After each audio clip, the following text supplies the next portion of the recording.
Bonjour. En ce milieu du 1er siècle, deux visions de l'universalisme se font face. D'un côté, l'Empire romain, connaissant un essor sans précédent, impose une idéologie qui tente à universaliser la langue, l'éducation et le goût. De l'autre, Paul et une poignée de chrétiens rendent compte de leur foi en un Dieu révélé en son Fils, le Seigneur, qui réunit en lui tous les êtres humains sans exception. On raconte dans les Actes de Paul que l'apôtre est accusé par les Romains d'enrôler des soldats pour un roi qu'on appelle le Christ. Les Romains n'ont pas compris que ce roi a renoncé à la gloire qui lui revenait pour embrasser notre condition humaine dans son indicible fragilité. Quant à la position de Paul, elle est à l'opposé de celle des chefs du peuple juif qui ont traîné Jésus devant Pilate, l'accusant de se prétendre le roi des Juifs. Paul n'interprète jamais le Christ sur le plan politique. Il n'invitera jamais à prendre les armes contre l'occupant romain pour conquérir un royaume qui n'est pas de ce monde. L'universalisme que prône l'apôtre est l'exact contre-pied de l'idéologie impériale.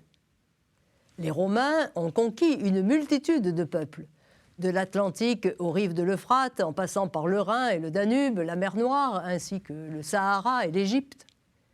Ils ont intégré ces peuples dans une forme de mondialisation qui respecte les particularismes, y compris celui des Juifs. Sur le plan religieux, cela se traduit par le droit de pratiquer les cultes ancestraux à condition de ne pas troubler l'ordre public, maître mot de leur politique. Paul va au-delà, en appelant tous les êtres humains à vivre en frères. Car, dit-il dans la lettre aux Galates, il n'y a ni juifs, ni grecs, ni esclaves, ni hommes libres, ni hommes, ni femmes. Tous ne font qu'un avec le Christ. En matière d'universalisme, il était difficile de faire mieux. Paul ne nie pas les différences réelles, mais il montre que les conséquences qu'engendrent ces différences ne sont jamais un empêchement pour vivre l'Évangile.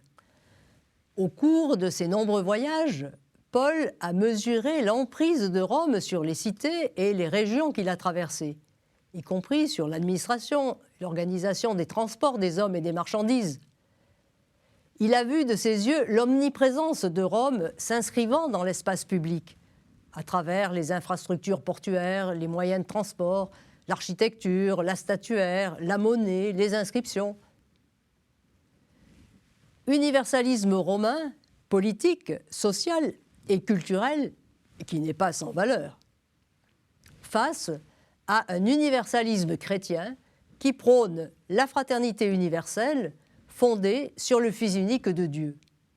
Universalisme dépourvu de volonté de domination.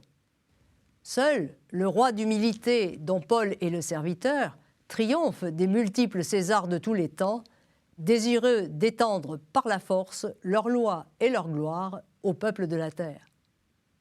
Seul le roi d'humilité inscrit sa miséricorde sans limite, non sur les arcs de triomphe, mais dans le secret des cœurs. À bientôt!